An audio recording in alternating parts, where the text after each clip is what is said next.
Biology में भी क्या पढ़े हम लोग? पाचन तंत्र। पाचन तंत्र। पाचन तंत्र में हम लोग कल क्या पढ़े थे? मुख गुहा के बारे में पढ़े थे।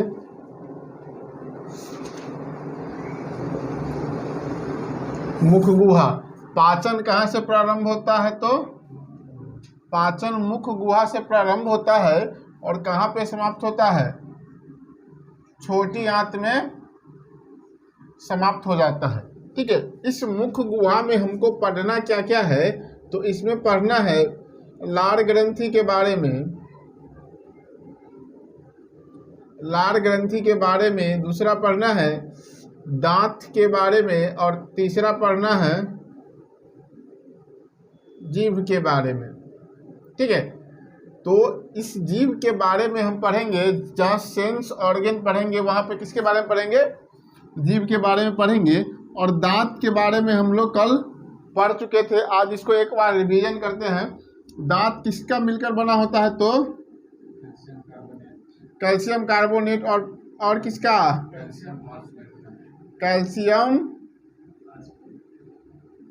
कैल्शियम फॉस्फेट का बना होता है। ठीक है, कैल्शियम कार्बोनेट और कैल्शियम फॉस्फेट का बना होता है। और दांत का जो ये बाहरी भाग होता है वो किसका बना होता है? एनामिल, और अंदर वाला डेंटाइन का बना होता है। जो ये एनामिल होता है ना, वो हमारे शरीर का सबसे कठोर भाग होता है। एनामिल हमारे शरीर का क्या होता है? सबसे कठोर भाग होता है। अच्छा, कल एक चीज बताए थे, जो स्तनधारी जीव में सबसे अधिक दांत किसमें पाया जाता है? मच्छर स्तनधारी रे? घोड़ा। एक और बताए थे, घोड़ा और पिग यानी सुअर। इसमें कितना बताए थे? 44 बताए थे। और अगर वही मच्छर की बात किया जाए तो इसमें कितना था? 47 था। गाय में कितना था? 32 था। और एक और बताए थे, भेड़ में कितना है? भेड़ में भी 32 है। तो सबसे अधिक दांत किस में? मच्छर में पाया जाता है। कितना टोटल? 47। लेकिन मच्छर स्तनधारी नहीं है। स्तनधारी में घोड़ा सुअर में कितना पाया जाता है? तो 44 पाया जाता है। मच्छर गाय भेड़ में कितना पाया जाता है? तो 32 पाया जाता है। और कल एक चीज और बताए थे, दंत फॉर्मूला बताए थे, दंत सूत्र। दंत सूत्र क्या होता है? वयस्क में 21, 23 बट्टा 21, 23। इसको काटना नहीं है। ये दांत के कुल संख्या का 1/4 भाग को सूचित करता है। ये दो क्या होता है? किसको सूचित करता है? इंसीजर, यानी उसको हिंदी में क्या कहेंगे? कृंतक। ये किसको करता है?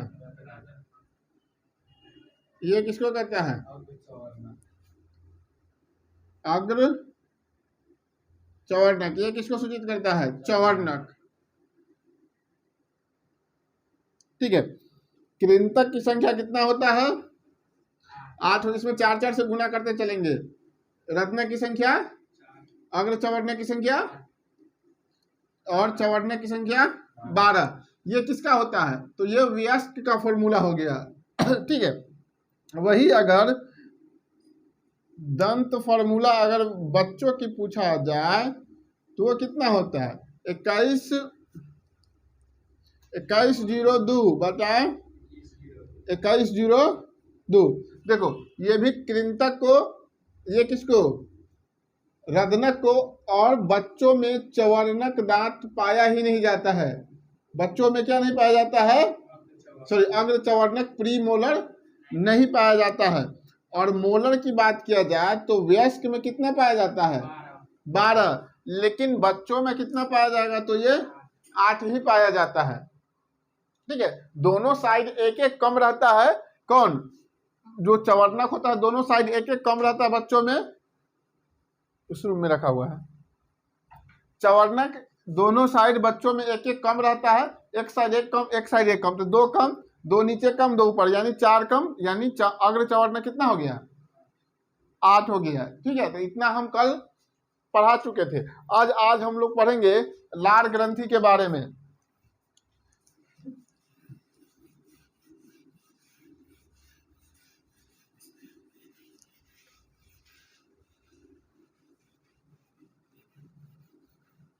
ये लगा दो।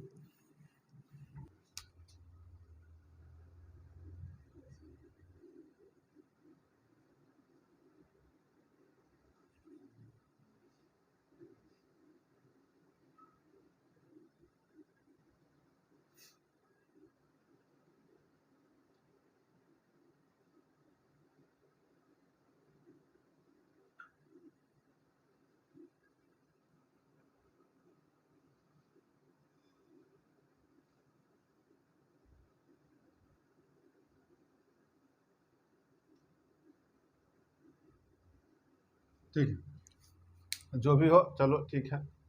ये थोड़ा ऐसे करके आगे जाके ऐसे होगा। ठीक है, ये क्या है,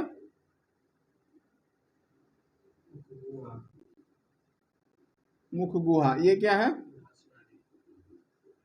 ग्रास नली। ये क्या है, अमाशय। ये क्या है, छोटी आंत। ये क्या है, बड़ी आंत। ये क्या है, गुर्दा। इसको इंग्लिश में क्या कहते हैं, बड़ी आंत को लार्ज इंस्टेंटाइन,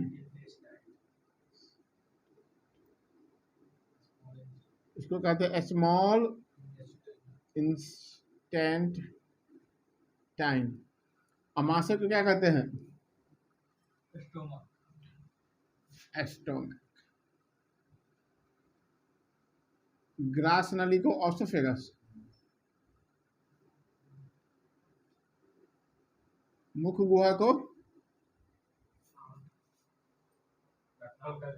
बक्कल कैविटी।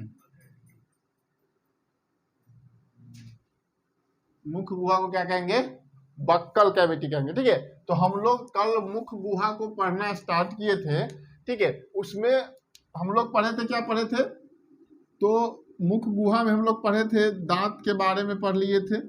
ये भी देखे थे जो मुख गुहा का कार्य क्या है। मुख गुहा में भोजन कहाँ से प्रारंभ होता है, तो पचना प्रारंभ होता है मुख गुहा से और संपन्न होता है छोटी आंत में। ठीक है, तो इसमें जो पढ़ना था हम लोगों को, दांत पढ़ना है, ये पढ़ चुके। आज पढ़ना है लार ग्रंथि के बारे में। इसमें किसी के बारे में पढ़ना है, तो लार ग्रंथि के बारे में पढ़ना है। तो उस दिन हम लोग देखे थे कि लार ग्रंथि कितने जोड़ा होता है, 3 जोड़ा होता है। लिखिएगा,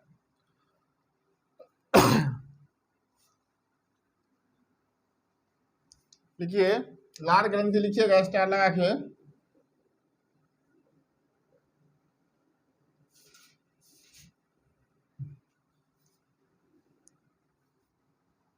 देखो, लार ग्रंथि को क्या कहते हैं, सलाइवरी ग्लैंड के नाम से जानते हैं।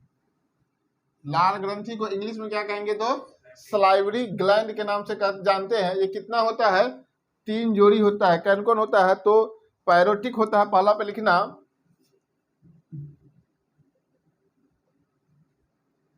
पैरोटिक। दूसरा पर लिखना सब मैंडिबल।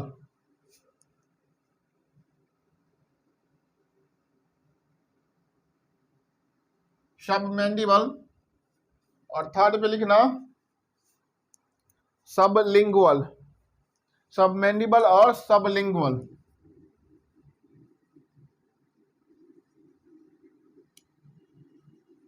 सब मैंडिबल और सबलिंगुअल।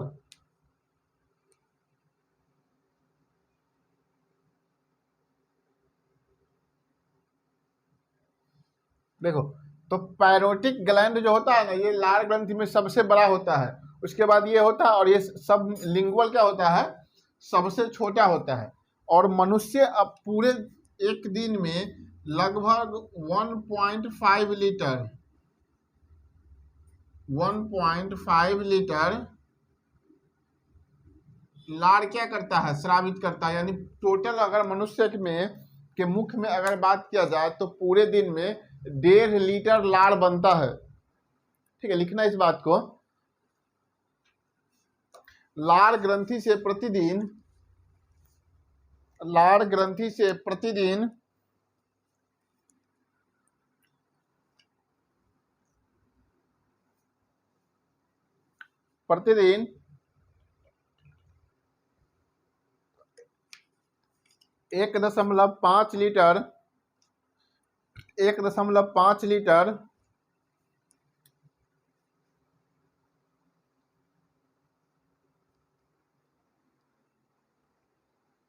1.5 लीटर लार निकलती है।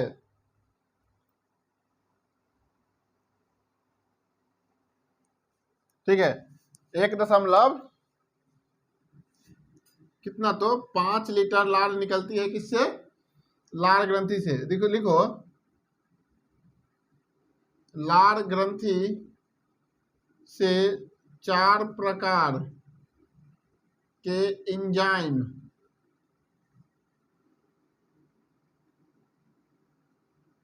का स्राव होता है। कितने प्रकार के एंजाइम का स्राव होता है, तो 4 प्रकार के होता है। पहला पर लिखना लाइसोसोम, नहीं लाइसोजाइम, लाइसोजाइम। दूसरा पर टाइलिन,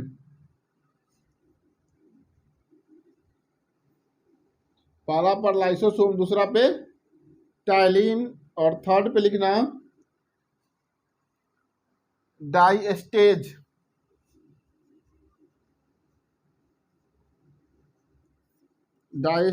और चौथा पे लिखना म्यूलिन।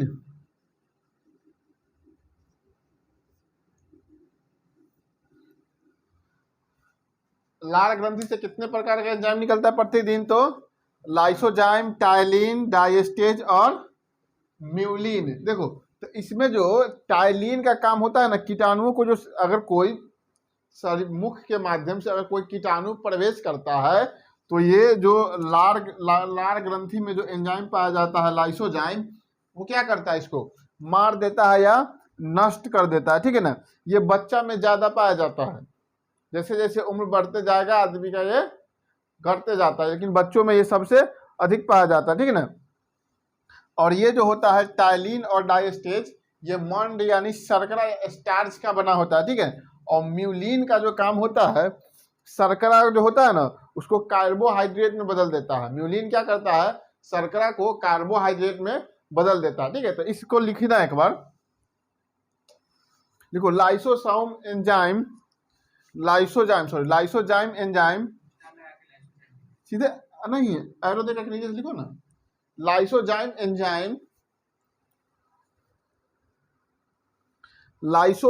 एंजाइम कीटाणुओं को मारने का कार्य करता है।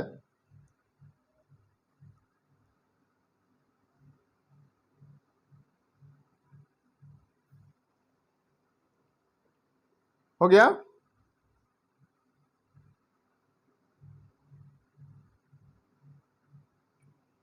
नीचे से लिखना टाइलिन तथा डाइस्टेज एंजाइम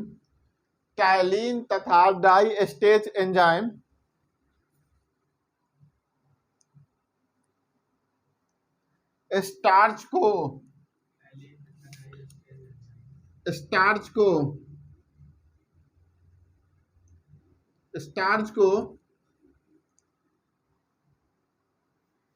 शर्करा में बदल देता है।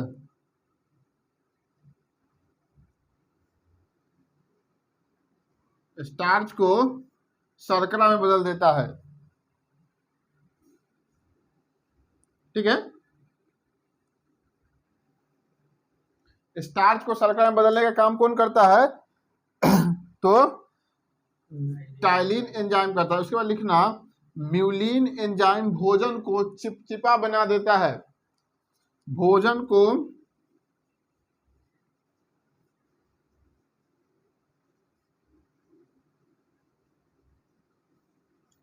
क्या करता है? तो चिपचिपा बनाता है। कौन? तो म्यूलिन एंजाइम। क्या है? म्यूलिन भोजन को क्या करता है?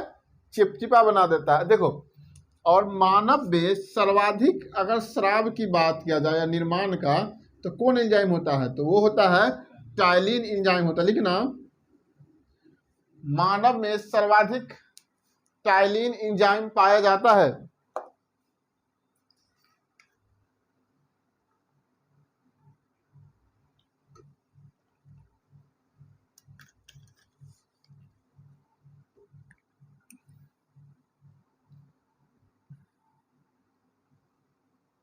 हो गया?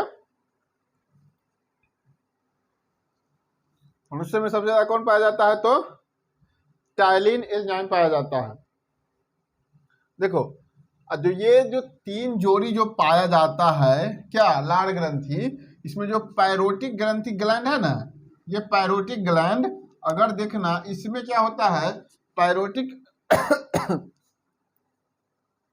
पैरोटिक ग्रंथि में जब विषाणु द्वारा ये संक्रमित होता है, किसी भी कारण से अगर इसमें कोई प्रॉब्लम होता है या संक्रमित होता है,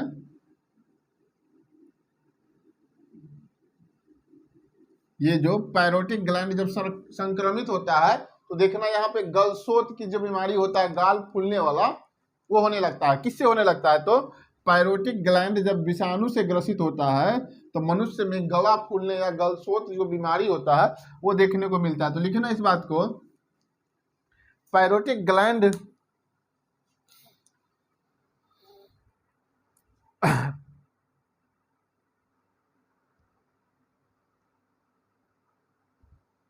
क्या लिखा है? पैरोटिक ग्लैंड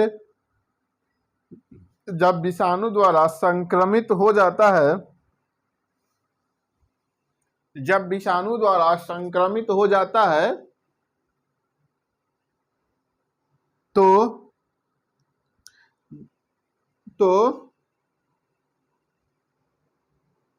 उसे गलसुआ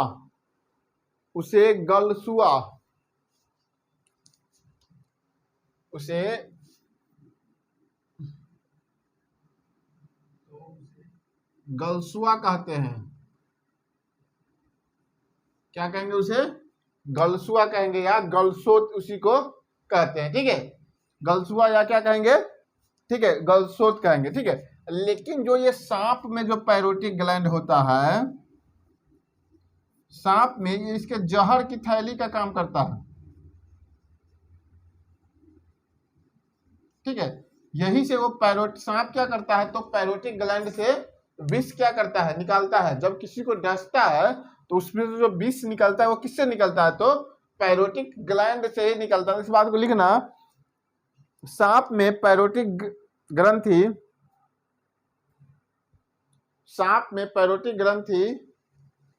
जहर की थैली, सांप में पैरोटिक ग्रंथि जहर की थैली का कार्य करता है। सांप में पैरोटिक ग्रंथि जहर की थैली का कार्य करता है। ठीक है,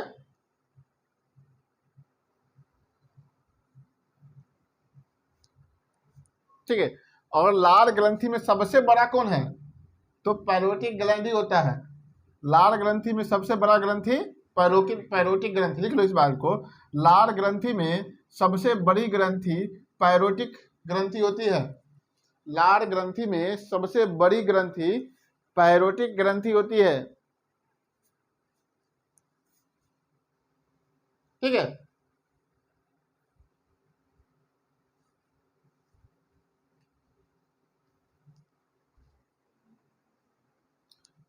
हो गया? इसको एक बार देखो, इधर देखो, हम लोग क्या पढ़ रहे हैं अभी? पाचन तंत्र पढ़ रहे हैं। पाचन तंत्र में मुख गुहा पढ़ रहे हैं। मुख गुहा में इससे पहले वाली क्लास में हम दांत के बारे में पढ़ चुके हैं। आज हम लोग यहाँ पढ़ रहे हैं लार ग्रंथि के बारे में।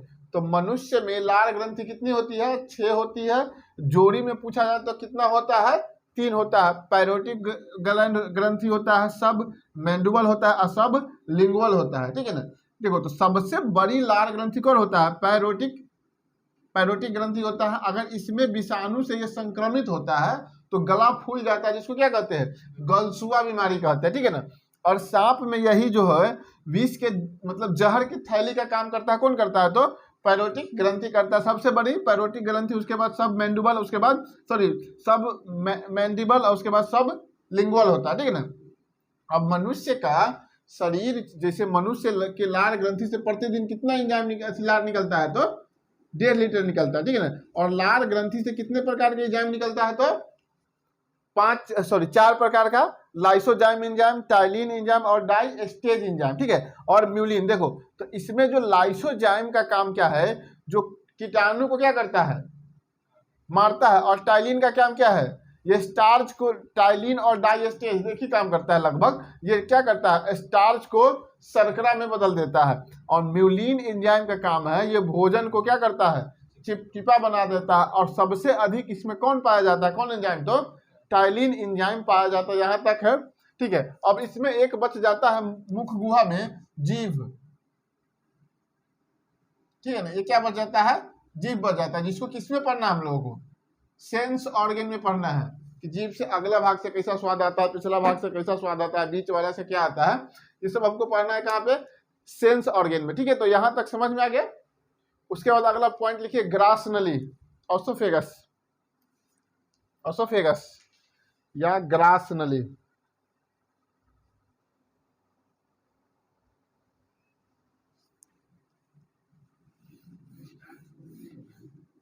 ये सर्कल एक्टर्स होता है, ठीक है। भोजन का जो ऊपरी परत जो होता है ना, कोई भी चीज, जैसे फल उल, जैसे अनाज का, गेहूं का जो ऊपरी परत जो होता है उसी को कहते हैं स्टार्च।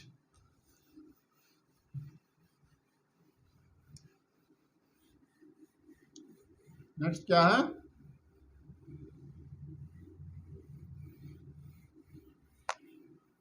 ग्रास नली, लेकिन है ऑसोफेगस इसको कहते हैं।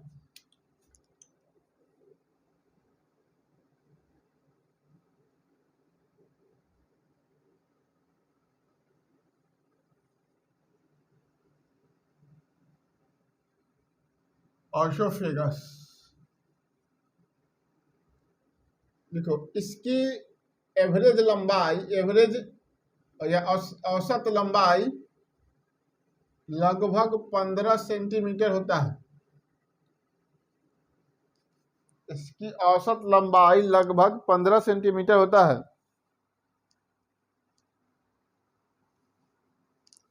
ठीक है। यह मुख गुहा को, मुख गुहा को अमाशय, अमाशय से जोड़ता है। मुख गुहा को किससे जोड़ता है? तो अमाशय से जोड़ता है। इसकी एवरेज लंबाई कितना होता है? 15 सेंटीमीटर। इससे ज्यादा इसमें कुछ याद नहीं करना है। हाँ, एवरेज लंबाई 15 सेंटीमीटर होता है। मुख गुहा को किससे जोड़ता है? ग्रास नली से जोड़ता है। ये भोजन को है ना क्या करता है? भोजन को धीरे धीरे अमाशय में पहुंचाता है। क्या करता है? भोजन को धीरे धीरे कहाँ पहुंचाता है? तो अमाशय में पहुंचाता है, ठीक है। उसके बाद लिखना अमाशय, थर्ड पेज।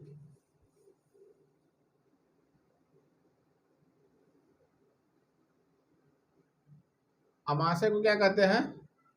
स्टोमैक,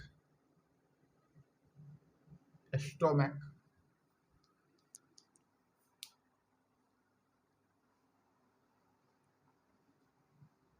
ठीक है।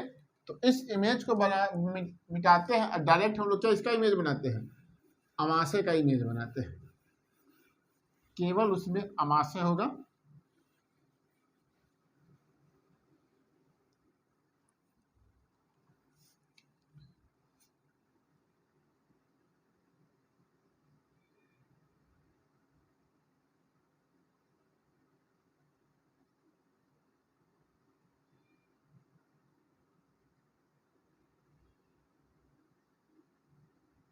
ठीक है। इसके आगे छोटी आंत बड़ी आंत वगैरह जो होता है, ठीक है।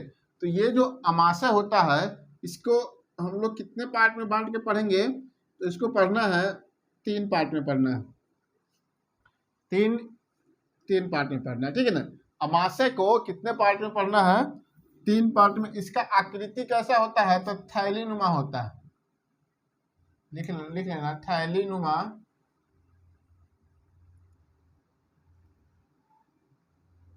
आकृति कैसा होता है, थैली नुमा होता है, ठीक है ना। ठीक है, तो इस वाले पार्ट को इधर, जैसे इसको क्या कहते हैं, इसको कहते हैं म्यूकोसा।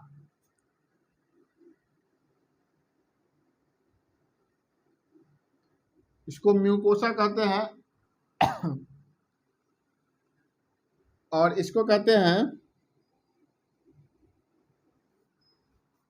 रुजी। इसको म्यूकोसा कहेंगे, इसको रुजी कहेंगे। इधर वाले पार्ट को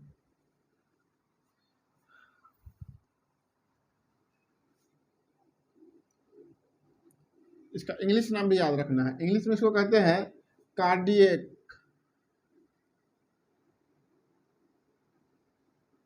इसको कहेंगे फंडिक, हाँ कार्डियक फंडिक। इसको कहते हैं पाइलोरिन। इसका हिंदी नाम इंग्लिश नाम होता है पाइलोरिन कहते हैं।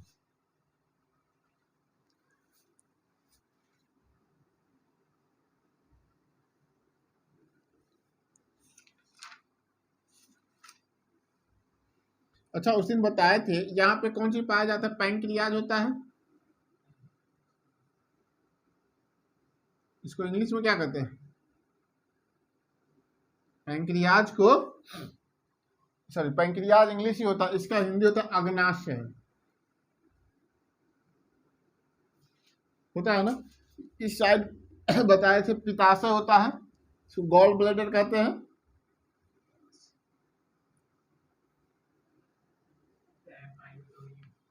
क्या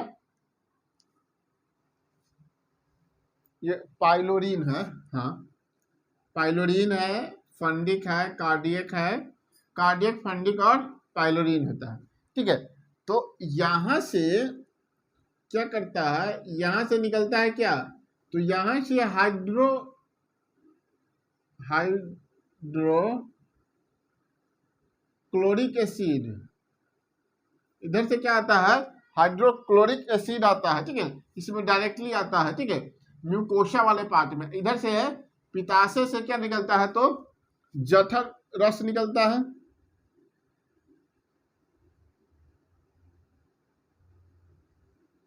जठर रस इधर से निकलता है, ठीक है। तो इधर से हाइड्रोक्लोरिक एसिड पैंक्रियाज यानी अग्नाशय में आता है और पित्ताशय यानी पाइलोरिक भाग में जठर ग्रंथि निकलता है, ठीक है ना। इसी रस के कारण देखो, ये भी क्या है, एक रसी है, जूस है, ये भी क्या है, एक तरह का रसी है यानी एसिड है। ये मिल करके किस तरह से पाचन की क्रिया को संपन्न करता है वो यहाँ पर देखेंगे, ठीक है। और ये जो रूजी जो होता है, जब तुमको देखना भूख लग जाने पर तुमको पेट में दर्द महसूस होता है ना। तो ये कुछ जाली नुमा आकृति होता है, ऐसे ऐसे खड़ा खड़ा होता है, नोक नोक। तो यह क्या करता है, जब इसको पर्याप्त भोजन नहीं जब तुम्हारे पेट में है तो ये खड़ा हो जाने लगता है, जिस कारण से पेट में दर्द महसूस होने लगता है। तो क्या कहता है, पेट में चूहा कूद रहा है। लेकिन ये क्या होता है, रूजी क्या होता है, रूजी गड़ने लगता है पेट में, जिस कारण से ऐसा महसूस होता है, ठीक है। तो इसके आगे हम लोग कल पढ़ेंगे क्या, इसमें अमाशय के बारे में टोटल